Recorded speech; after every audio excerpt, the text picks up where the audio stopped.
December 7th, 1941, 07:55 hours, Hickam Field, Oahu, Hawaii.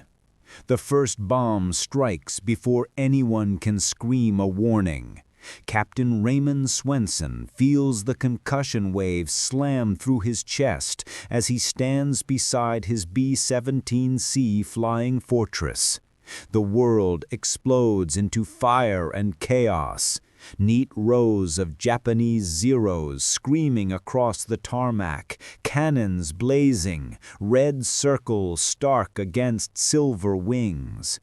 Swenson's B-17 sits vulnerable, massive, exposed. 74 feet long with a wingspan stretching nearly 104 feet. She's a monument to American industrial might. But right now, she's a sitting duck. The ground crew bolts for cover as 7.7mm rounds stitch patterns across the concrete. Swenson dives behind the landing gear as bullets find their mark on the bomber's aluminum skin above him. The Zero making the run can't be more than 50 feet off the ground.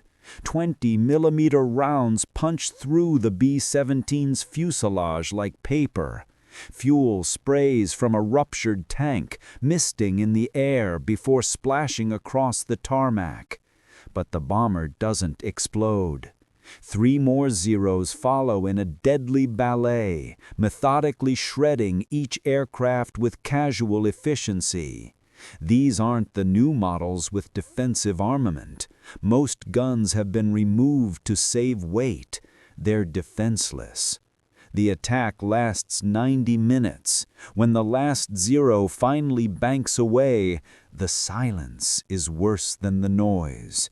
Of 13 B-17s, only 2 are marginally flyable. The rest are twisted, burning hulks. Swenson surveys the carnage, his uniform soaked with fuel and sweat.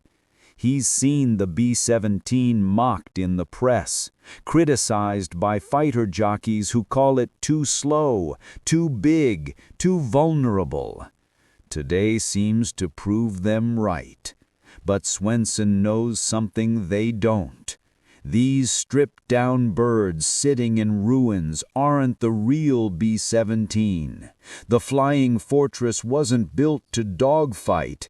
It was built to take punishment and keep flying, to carry war across an ocean and drop it on an enemy's doorstep. And most importantly, it was built to hit back. December 10th, 1941. 16:20 hours. 12,000 feet above the Philippine Sea. Captain Colin Kelly's B-17D cuts through scattered clouds 3 days after Pearl Harbor. The 4 Wright Cyclone engines producing deep, rhythmic thunder. His Fortress is one of the newer models, equipped with defensive armament the Hickam birds lacked.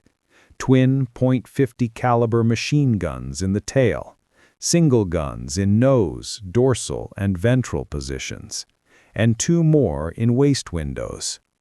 Each .50 caliber round capable of punching through an engine block at half a mile. Through his cockpit window, Kelly sees 2 other B-17s in loose formation.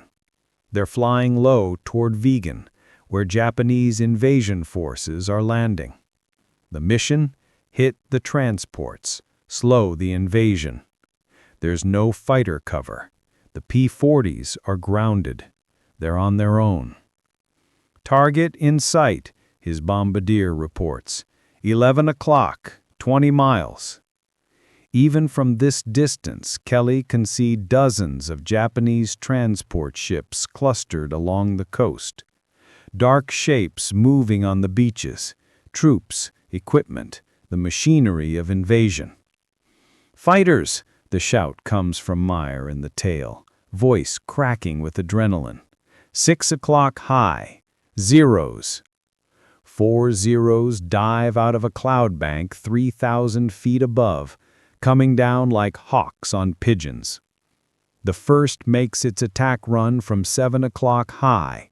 Meyer's tail guns open up, boom, boom, boom, tracer rounds arcing out behind the bomber. The Japanese pilot holds his course with remarkable courage or arrogance. His cannons flash, shells tearing through the B-17 fuselage. One punches through the radio compartment.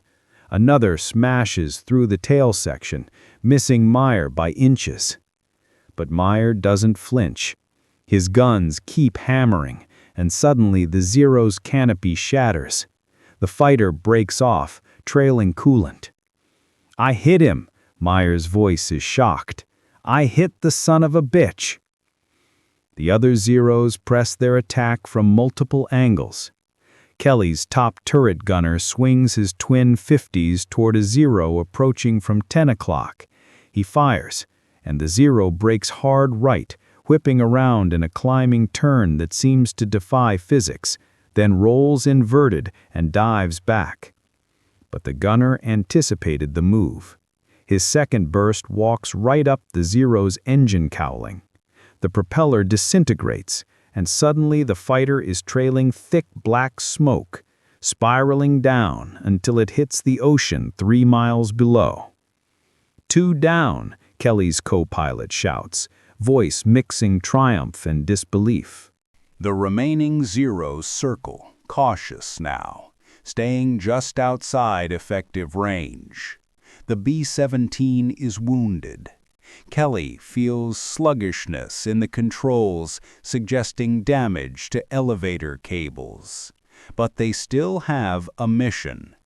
30 seconds to release point, the bombardier calls. "Bomb bay doors coming open." The doors rumble open, creating drag.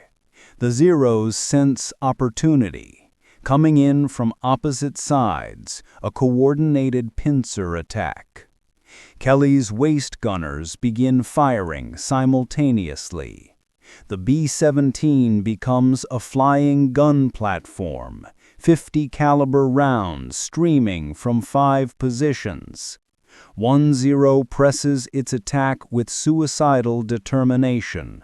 Cannon fire tearing through the right wing. Fuel streams from punctured tanks, then stops as the self-sealing rubber lining swells and plugs the holes. "Bombs away!" Kelly feels the aircraft lurch upward as 3,000 pounds of high explosive drops. He banks hard left, pulling 4 Gs.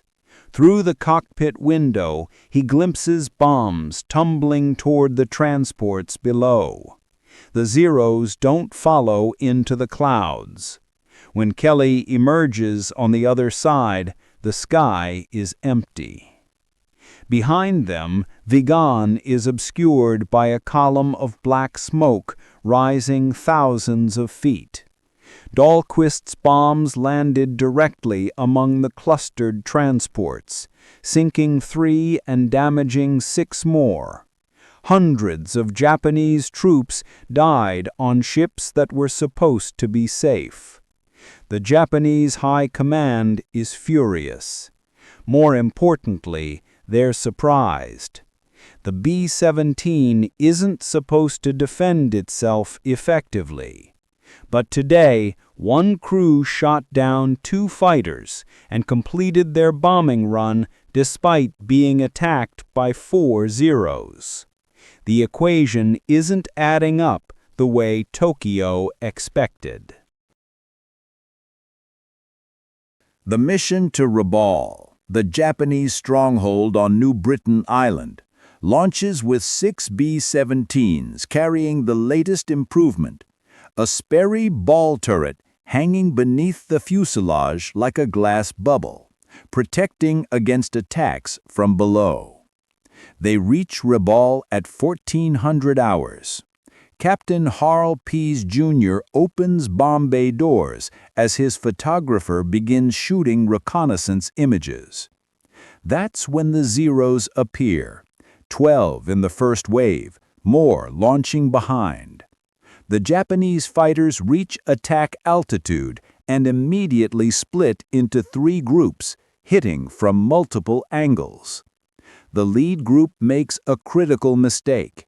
They approach from directly behind, flying into 6 twin-gun tail turrets. At 400 yards, the tail gunners open fire simultaneously. The sky erupts with tracers, a wall of lead that seems solid. The Zeros scatter. One disintegrates in midair, literally torn apart by concentrated 50 caliber fire. But the other 2 Zero groups maneuver into position, coming in from 11 and 1 o'clock level. Sammy Kellar in his ball turret has the best view, suspended beneath the bomber. He rotates the turret smoothly, tracking a Zero lining up on Peace's wingman. When the fighter flashes across his gun sight, he squeezes the triggers. His rounds connect, hitting the Zero's left wing root. The wing folds upward at an impossible angle, and the Zero tumbles out of formation. Peace's bomber takes hits. Cannon shells punch through the fuselage, one exploding in the radio compartment, killing the operator instantly. The B-17 shudders, losing altitude, one engine streaming coolant. But Peace keeps formation, because the bombardier still hasn't released. 30 seconds, the bombardier calls. A Zero makes a head-on attack, cannon fire tearing through the nose section. Plexiglass shatters, the bombardier taking fragments in his face and shoulder. Blood runs into the bomb site, but his hand is already on the release lever. Bombs away! All 6 B-17s release simultaneously, 18,000 pounds falling toward the airfield below. The Zeros break off, unwilling to press attacks while bombs fall toward their own base. Keller watches from his ball turret as the first bombs hit the parking area where Betty bombers are lined up. The explosion is massive. Secondary explosions ripple across the field, one aircraft after another catching fire. Within minutes, the entire airfield is obscured by smoke rising thousands of feet. The formation turns east. The Zeros pursue, but cautiously now. They've lost 4 fighters, and the bombers are still flying, still fighting. One by one, they break off and head back to Rabaul. April 18th, 1942, 13:15 hours. Port Moresby, New Guinea. Major Kenneth McCulloch's mission today targets Japanese shipping in Huon Gulf, a major convoy assembling to support the advance on Port Moresby itself.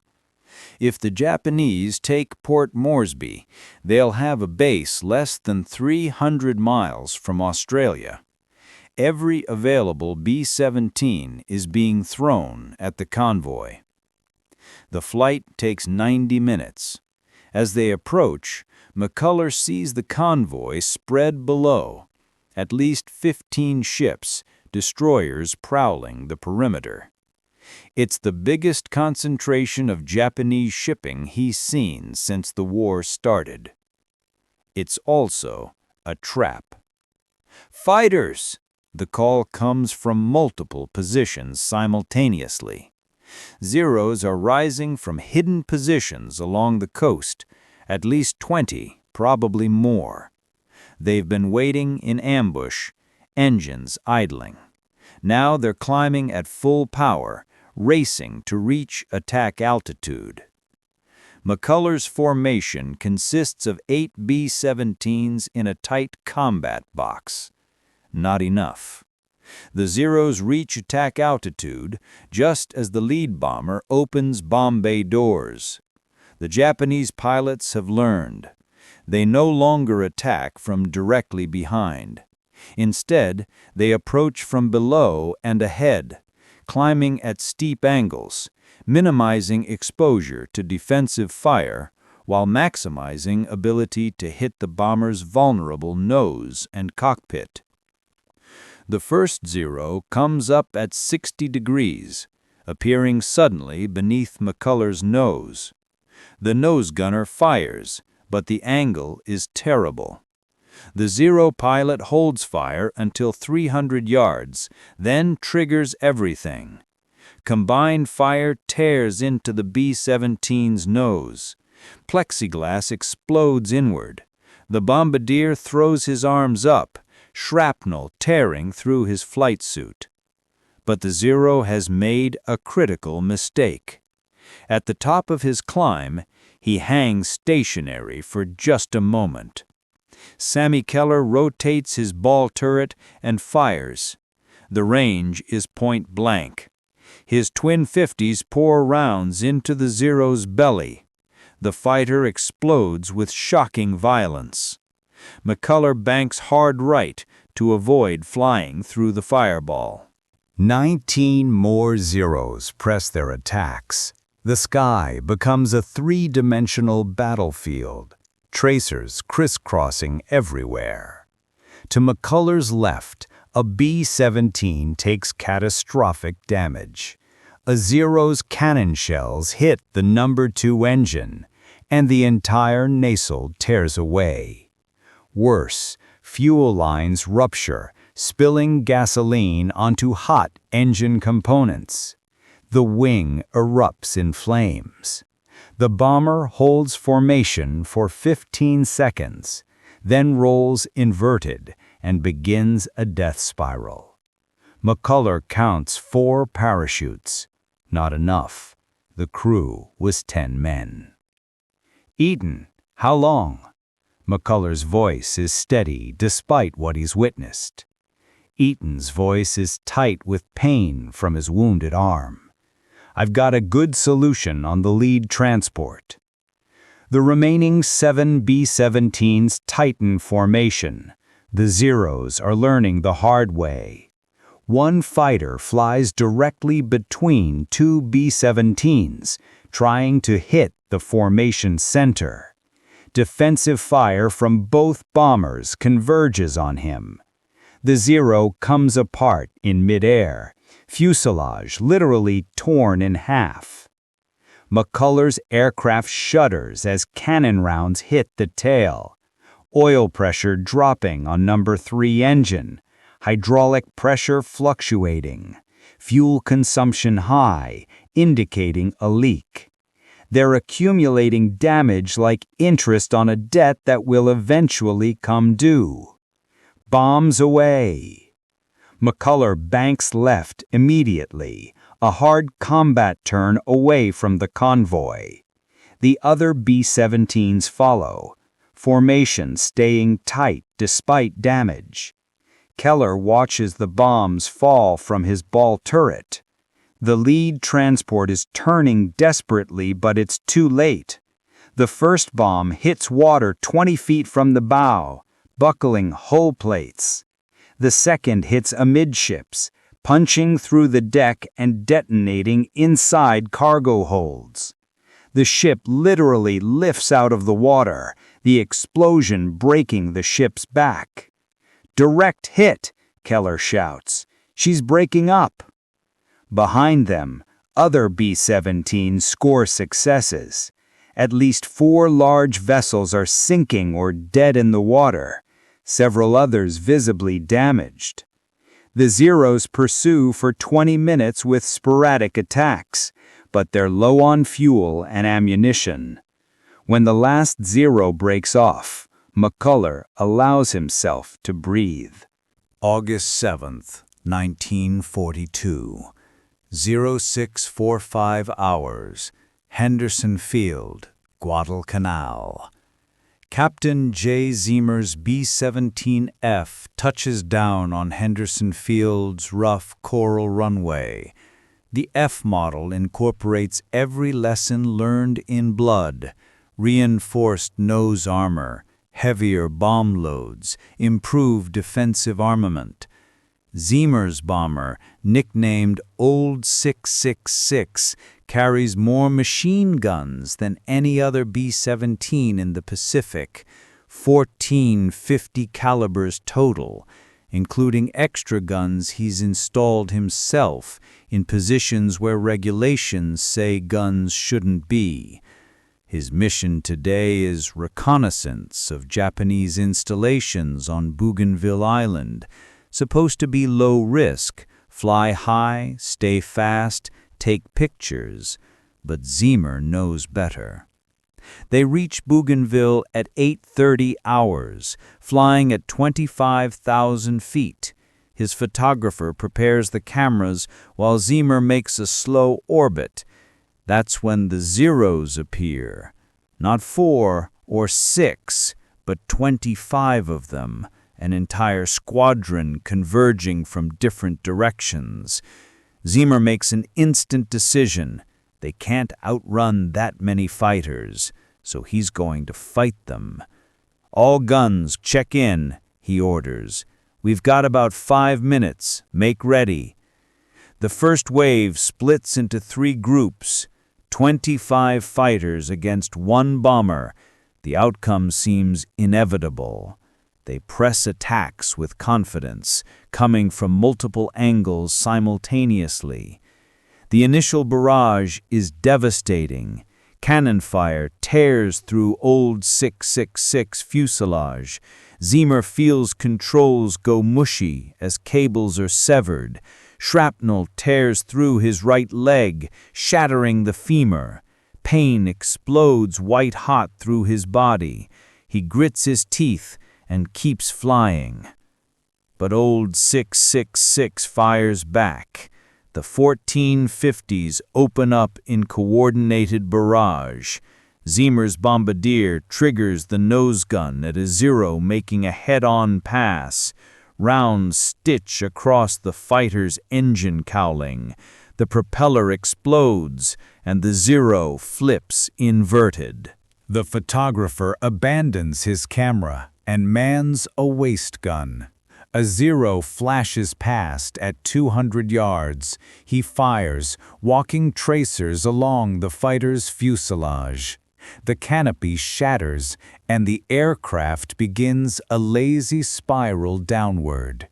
2 down in 30 seconds. But the odds are still impossible. A fighter comes up from below, cannon fire tearing into the belly. The bald turret gunner fires back, hitting the 0's wing root. But another 0 attacks from the opposite side. Cannon shells punch through the turret's plexiglass. Fragments tear into the gunner's legs and torso. He slumps unconscious, blood pooling in the turret bottom. The bombardier takes a direct hit from a 20mm shell. It explodes in the nose compartment, tearing his chest open. By every medical standard, he should be dead. But he crawls back to his gun position, bleeding massively, and keeps firing. He shoots down another 0, then another. On his 5th kill, he finally collapses, dying at his post. Zimmer is barely conscious. Blood from his shattered leg pools in his flight boots. He's taken additional wounds in arms and torso, but he keeps the bomber level, keeps it flying, refusing to let old 666 fall. The tail gunner fires continuously, his twin 50s glowing red hot. He shoots down 3 fighters in 2 minutes, ammunition running low, hands blistered from hot gun grips. Shrapnel tears through his back and shoulder. He keeps firing. And then it's over. The 0s break off, out of ammunition and fuel. Of 25 that attacked, 9 are confirmed destroyed.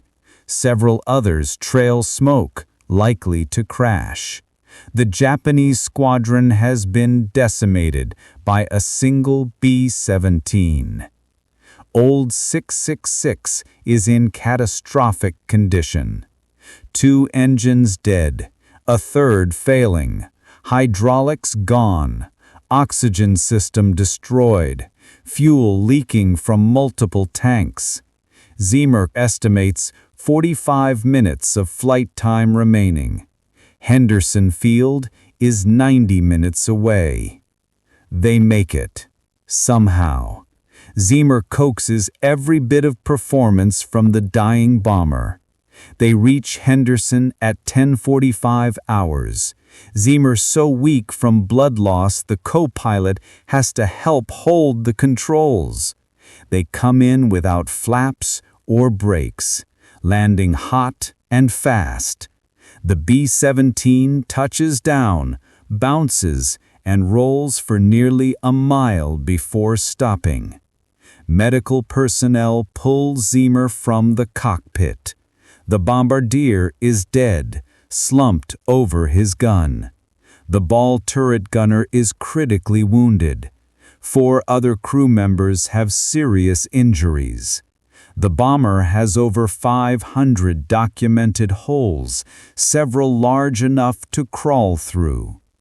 But the mission succeeds. The photographer got his pictures, hundreds of them, invaluable intelligence. And word spreads through both American and Japanese forces. 1 B-17 engaged 25 Zeros and survived, shooting down nearly a dozen. The flying fortress has proven beyond doubt it's not helpless prey. It's a predator. The Battle of the Bismarck Sea begins with reconnaissance photos showing a massive Japanese convoy. 8 troop transports escorted by 8 destroyers, carrying over 6,000 troops.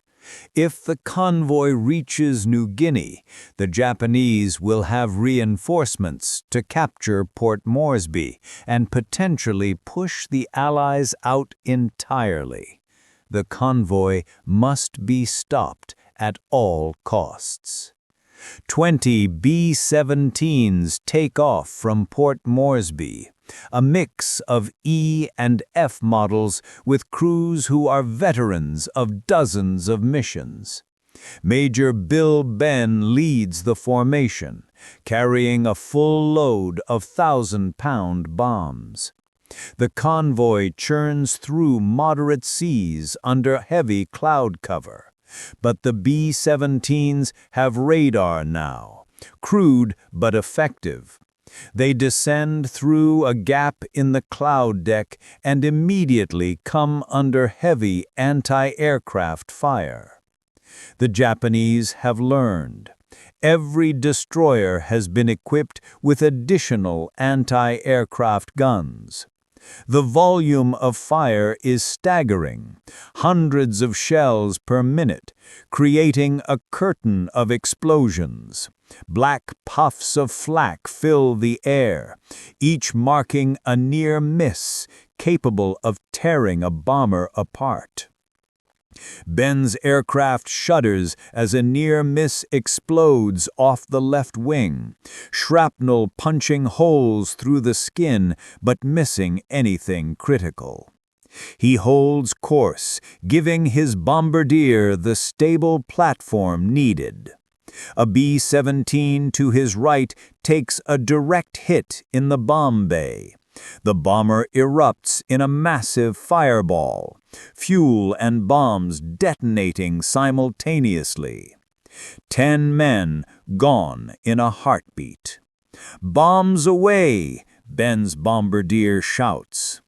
Nearly 40,000 pounds of high explosive fall toward the convoy.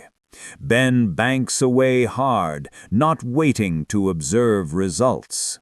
But his tail gunner reports hits on at least 2 transports and 1 destroyer. Secondary explosions ripple across the convoy. The B-17s make 3 separate strikes over 2 days, returning again and again, despite losses, despite anti-aircraft fire, despite Zeros. By the end of the second day, all 8 transports and 4 destroyers are either sunk or sinking. Over 3,000 Japanese troops die in the water. The convoy never reaches New Guinea. The Battle of the Bismarck Sea becomes a turning point.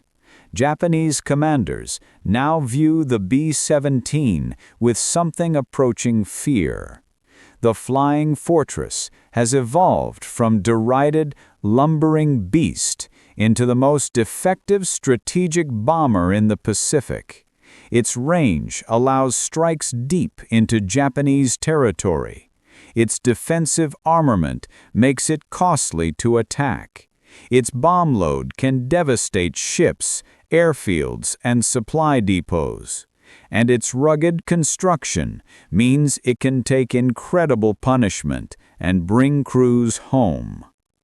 Lieutenant Robert Campbell's experience exemplifies this. During the final Bismarck Sea strikes, his B-17F takes catastrophic damage from a direct flak hit. The explosion tears away most of the nose section, killing the bombardier. Shrapnel shreds the cockpit, wounding both pilots. Numbers 1 and 2 engines are destroyed. Hydraulics completely destroyed. Electrical system failing.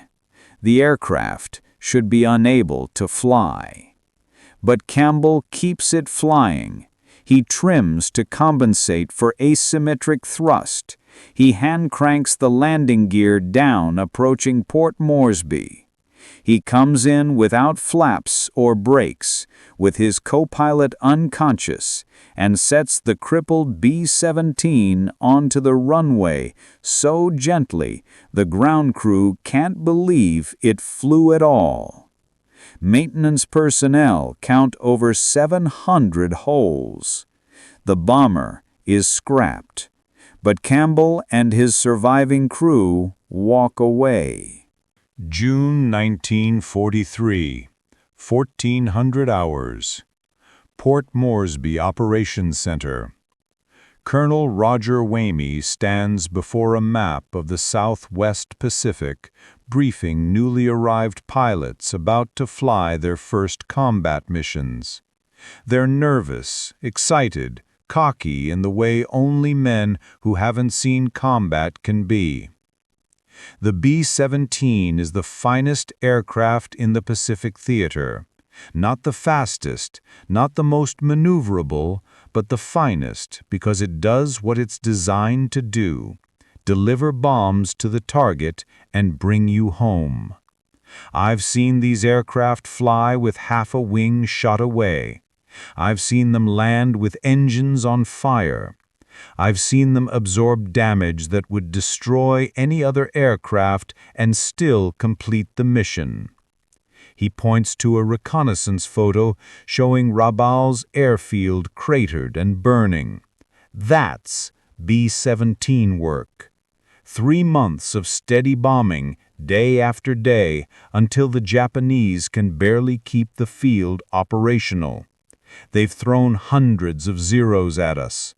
They've stationed their best pilots there, and we keep coming back, keep hitting them, keep wearing them down. A new pilot raises his hand. "Sir, is it true the Japanese pilots used to laugh at the B-17, called it too slow?" Ramey smiles coldly. "They did. In December 41, they thought our bombers were easy targets. They thought the B-17 was obsolete. They were wrong.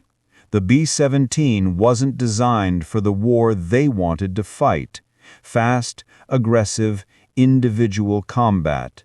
It was designed for the war we're going to win: strategic, relentless, grinding them down until they have nothing left."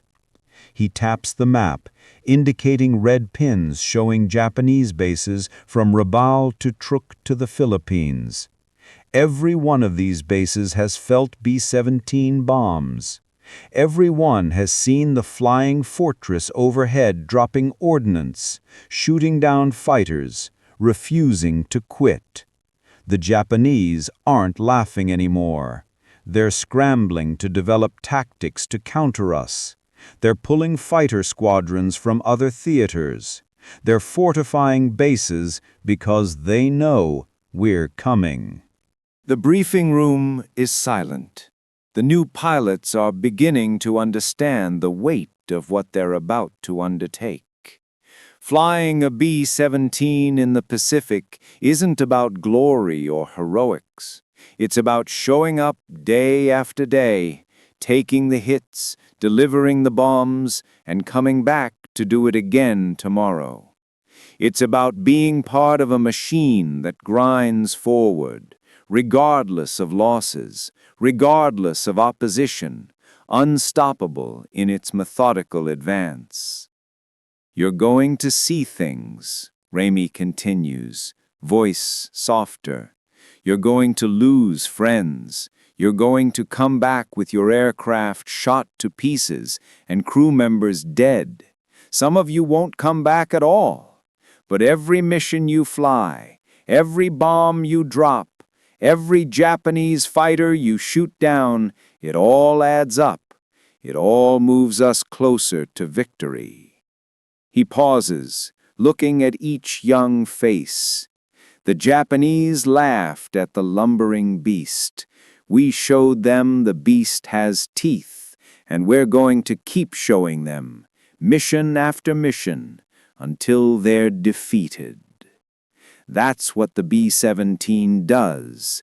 That's what you're going to do. The young pilots file out, heading to their assigned aircraft. Within weeks, they'll be veterans themselves, scarred by combat, bonded to their crews in ways civilians can never understand. Some will die, some will complete tours and rotate home, but all will remember this moment, the day they truly understood what it means to fly the flying fortress into combat. The B-17's legend in the Pacific is complete. From mocked laughingstock to respected weapon, from vulnerability to strength, from lumbering beast to flying fortress in truth. The aircraft has proven itself in the crucible of combat, validated its design philosophy through blood and fire. As the war grinds on, as American forces island hop toward Japan itself, the B-17 will continue flying, continue bombing, continue fulfilling the mission it was built for. The Japanese stopped laughing long ago. Now they just watch the sky, dreading the appearance of those four-engine silhouettes, knowing that where the flying fortress appears, destruction follows. The mockery has turned to respect, then fear. The lumbering beast they dismissed has become the instrument of their defeat, one bomb load at a time, one defended mission at a time, one impossible feat of survival at a time. From Pearl Harbor's burning tarmac to the Bismarck Sea's shattered convoys, from Rabaul's cratered airfields to countless other targets across the Pacific, the B-17 Flying Fortress has written its legend not in propaganda, but in results. In ships sunk and bases destroyed, in crews brought home against impossible odds, in Japanese fighters falling from the sky, victims of the defensive firepower they once dismissed. The fortress flies on.